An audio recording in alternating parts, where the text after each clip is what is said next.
Yun what's up sa inyo mga ka-adventure at welcome back to my channel. In this video ay magpapagawa tayo ng hydraulic brake.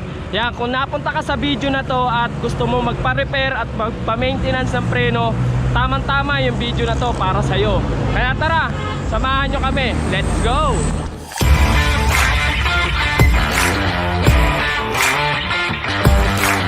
So yun mga ka-adventure, magandang hapon sa inyong lahat. So bali makakasama nga pala natin sa vlog na to, ito si Sir Narvic. Ayan, siya yung magpapagawa ng preno. Sasamahan natin siya dun sa may Pasig, sa may Manggahan. Ayan, kaya samahan nyo kami sa video na to. So yun mga ka-adventure, ito ride out na kami ni Sir Narvic. So time check, saktong 4:20. Grabe yung 4:20 ngayon tirik na tirik pa rin yung araw. Sabi pa naman namin ni Sir Narvic, magpa alas 4 na kami.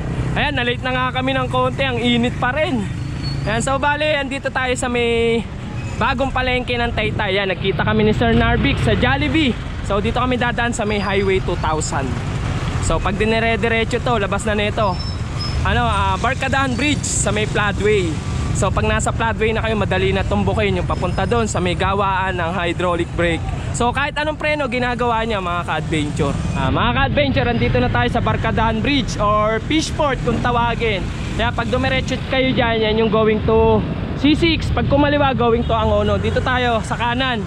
Ito yung going to Ortigas. Kaya madadaanan natin yung Life Homes. Siya sa mga landmark. Kapag malapit na kayo doon sa gawaan ng preno. Pagdating dito maluwag So ito na yung Floodway mga ka-adventure. Nandito na tayo sa part ng Floodway. Pero sako pa rin ng Taytay ito. Banda rin sa una, Cainta.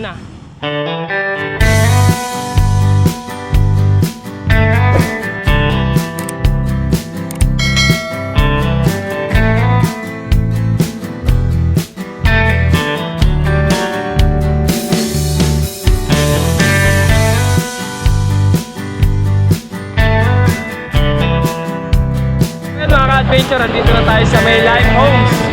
So ayan yung Life Homes, yung may tulay yan sa taas. So yung kalsada na yan, yan yung Ortigas. So hindi tayo dyan, dito tayo diretso lang tayo sa ilalim ng tulay hanggang makarating sa dulo. Pagdating sa dulo, kakaliwa tayo.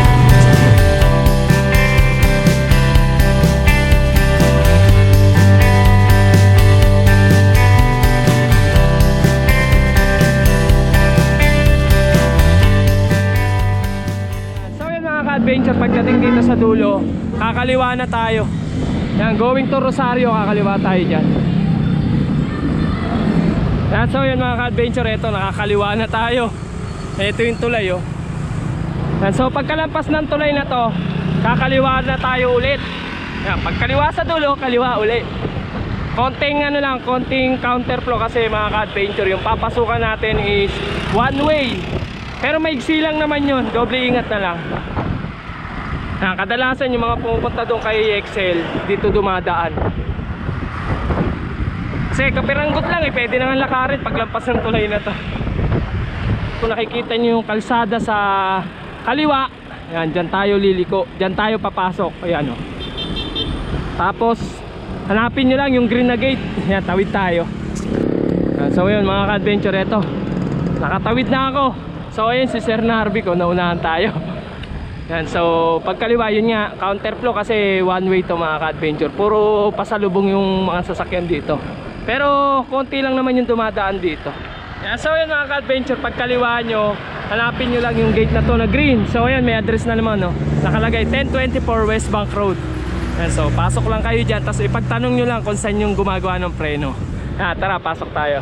So si Sir Narvic sumobra. Siya kasi nauna hindi niya alam. So pasok tayo dito mga ka-adventure. Ayan na si Excel, yung gumagawa ng preno. May customer pala. Ayan, may customer siya. So ayan, nagpagawa ng preno. Sa mga preno. Ayan. So yan si Excel, siya yung gumagawa ng preno. Kaya pala nag-aantay si Sir, may customer pala. 100 times yung gawin mo. Mga ka-adventure, yung paggagawa pala ni Sir Narvic is ito. Yung harap pala. Yung kabilang piston. Yung kabilang piston, hindi tumutulak. Yun yung dapat magawa ni Excel. Astig ng bike ni Sir Narvik. So ito palang bike ni Sir Narvik mga ka-adventure is 2013 pa to. Oo. Ayan, so sa abroad, ito pa yung gamit niya. Tapos inuwi niya rito sa Pilipinas. Ayan. Stigo, gravel ano siya, gravel bike na naka-fork. Tapos may ano dito, may suspension rito. Tapos naka 700 by ano to? 38C. 38C yung gulong. Pero ngayon 40 na yun. Ngayon 40C na. O ayan na, babanatan na ni Excel. Matagal ko nung gustong i-vlog to eh. Ngayon na nakachempo eh. So, lagi ako pumupunta rito mga ka-adventure. Marami na akong pinagawa dito. Ako nga balak pumunta sa'yo eh. Ayan, so dadalaw to ng dome sa abangan nyo. So yun mga ka-adventure, ayan yung nangyayari sa preno ni Sir Narvik. Ayan o. Itong nasa kanan lang yung gumagalaw. So ito, pag mga ganito na yung mga sira, kailangan papalitan na yung piston. Kasi yung piston nito, matanda na. So namagana siya. So pagtagal na mamagarin talaga. Gamit mo pa sa abroad yan, Sir Narvik? So sa abroad. Yung original yan, yung M446, ano na nga yan eh. Stop, ano na yan, stop manufacturing na. Bali, ang kapalit niyan is MT200 na. Ang Shimano. Pero yung mga ganito naman, yun nga. Naayos naman siya. Papalitan lang yung piston. Yung piston. Yun. Yun, di ba? Yan, so si Excel kompleto yung pyesa niyan dito at kaya-kaya niyang gawin yan. Pero ito pala yung piston na ipapalit na bago. O di ba? Sabi ko sa inyo kompleto yung pyesa ni Excel dito eh. So ito ipapalit niya. Ganito pala itsura niya, no? Ito pala yung nasisira.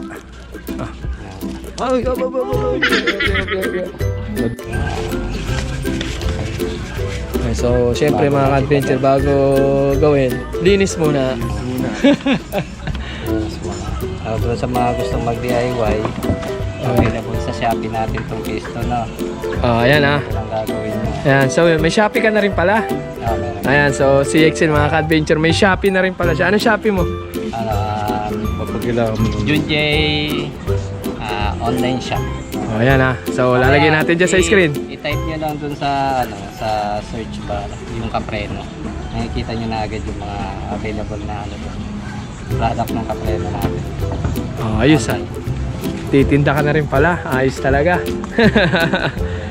And so nagtitinda rin siya ng preno mga ka-adventure. PM nyo lang yung page niya kung ano yung gusto nyong preno, baka available sa kanya. Sa kanya na kayo kumuha.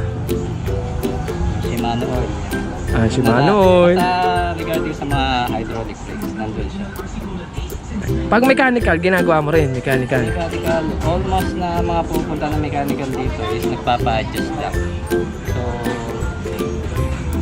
libre lang talaga. Hindi na natin sinisingil. Yan, so yun mga ka-adventure, kapag mechanical daw, halos ginagawa niya lang daw talaga doon. Adjust lang, kaya libre lang, di ba? Ayos. Halimbawa, kung magpapalit man kayo ng pads, ganyan, so, doon lang tayo magkakaroon ng charge. Ayun, basic na basic Sanay na sanay. So ito, syempre, pag magbabalik kayo, kailangan pantay. Pag nga yan na... kinabit mo na yung bago. Ayan, so yun mga ka-adventure, kinabit na ni Excel yung bagong piston.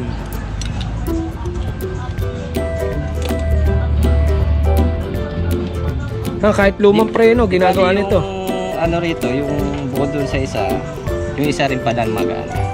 So, ang gagawin natin dito papalitan. Since, paano malalaman na magana, hindi na to na ibabalik sa original na posisyon. Na posisyon, no?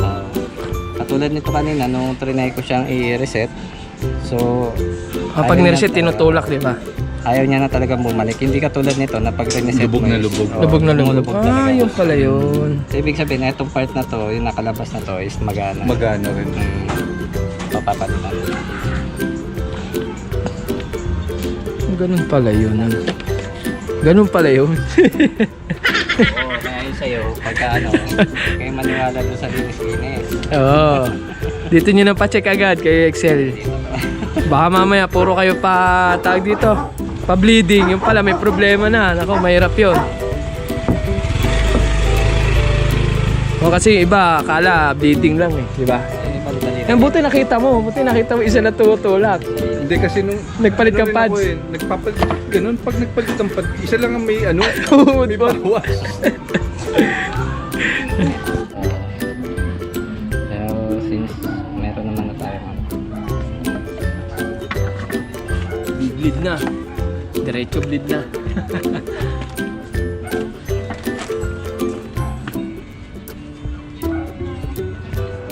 Ito ang purpose nito para dito sa mga Pangkapit. sa nipple Marami nagtatanong nito eh. Hindi kaya alam para saan gamitin. Hawakan natin.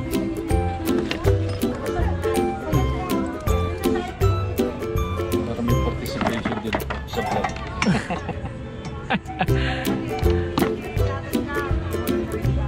Halata mo hindi ako magbabay kasi mashoot ko. Jogging ano.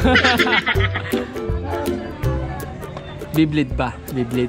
Oo, dito natin. Yan, so yun mga ka-adventure, ito yung pag nagpass kayo kay Excel, ito dinerecho bleed na. Diretso bleed na rin yung gagawin para swabe. Ayan. Grabe, ang dumi oh. Yan, dinaksin na. Sinovac. Grabe mga ka-adventure oh. Yan yung mga stock. Yan yung stock oh. Maano na, madumi na. Ayan, pumulan na.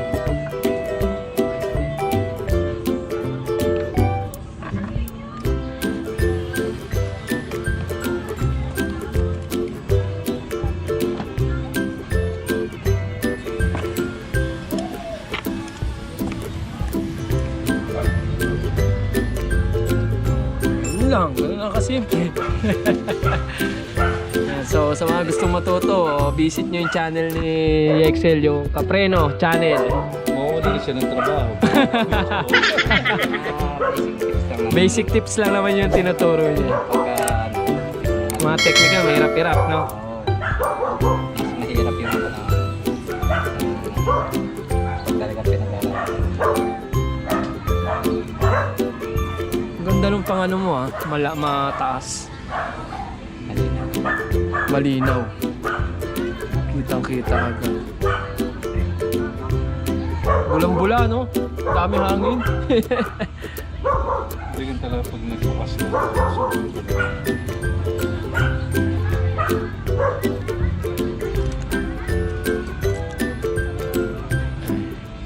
Adjust. Para makapasok ako. Kung mapapansin niya ito, hindi pa rin siya ganun katigas na. Ibig sabihin may hangin tayo. Magre-replay tayo ng isa pa. Yan, so yun mga ka-adventure, magre-rebleed daw siya. Kasi malambot pa siya, no? Ibig sabihin kahit na pinit na natin, mataas yung may naiiwan pa rin. Ganun pala yun, ano? So yung standard na ano niya, dapat hindi masyadong gagawin. Yan, so yun mga ka-adventure, yan, nire-rebleed uli ni Excel. Ito na. Kasi di pa ganun ka ano yung piga eh. Kumbaga may hangin pa raw.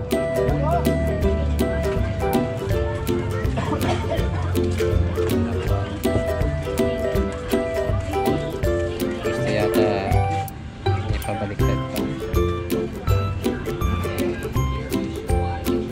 Nasa caliper na yun. Wala ka naman. Okay. Try ulit. So subok ulit after second bleeding. So hindi pala nakukuha sa isang ano yun. Minsan, Ito. Mataas. okay na, tigas na. So, ganun yung technique dyan pag ayaw man. Yeah, bleed na nga ginagawa natin pero ano pa rin dito. May times na yung bula talaga ay ayaw lumabas. Pahatak. Technique.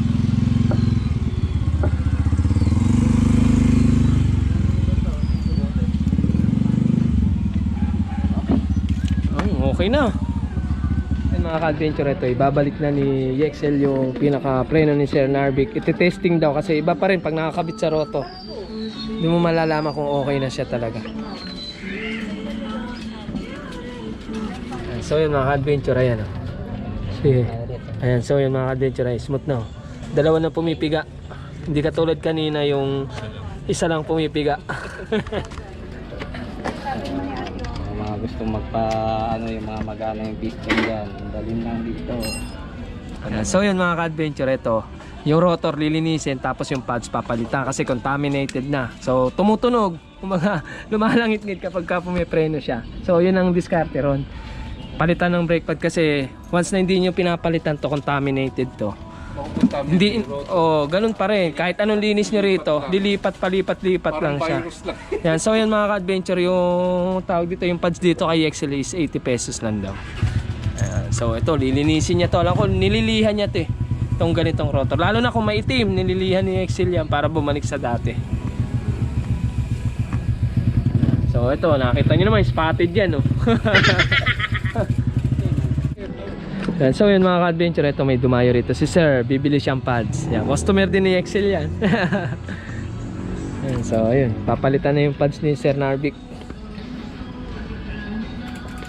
Yan, so yun mga ka-adventure, ayan, ganyan paglinis ng rotor. Para ka na rin Nililiha talaga para mawala yung pagkasunog niya or yung contamination niya dyan sa mismong pinaka-rotor. Yan, so yung kay Tin, dinala ko rito, siya rin naglinis niya, siya rin nagliha nun.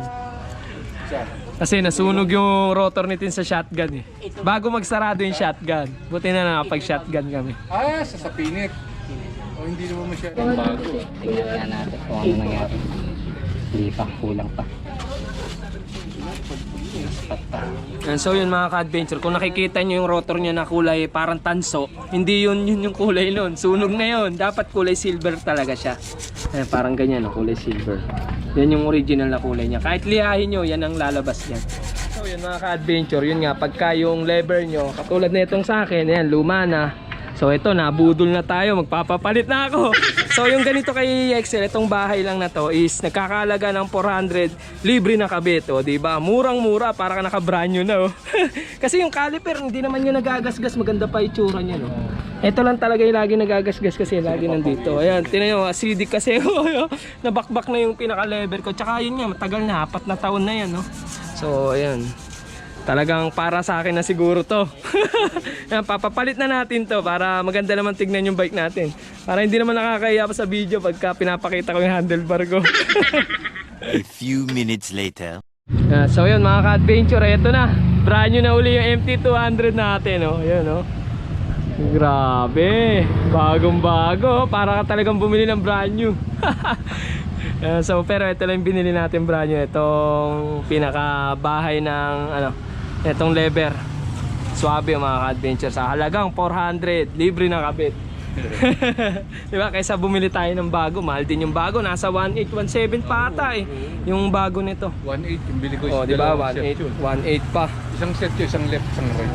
So itong itong caliper, linis lang naman yan, di naman yan nagagasgas. So pag nilinis natin yan, mukhang brand new na talaga. So mga kapreno, so ayun naayusan natin si Sir Beno. So follow nyo yung page niya, Beno Adventure. Tapos yung YouTube channel, support nyo po siya. Ganun din sa akin, siyempre, support nyo yung Beno channel. So then yung mga kapreno page. Doon sa mga gusto magpagawa ng mga hydraulic brake, visit lang kayo dito. Di ba sa Manggahan, Pasig to. Yun.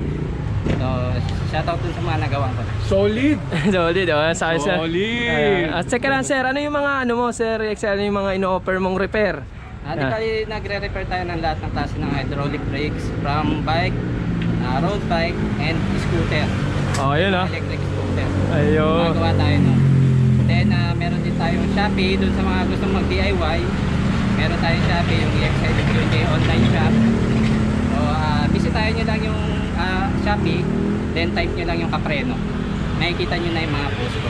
Ayun. Thank you sir, thank you. Solid, panalo.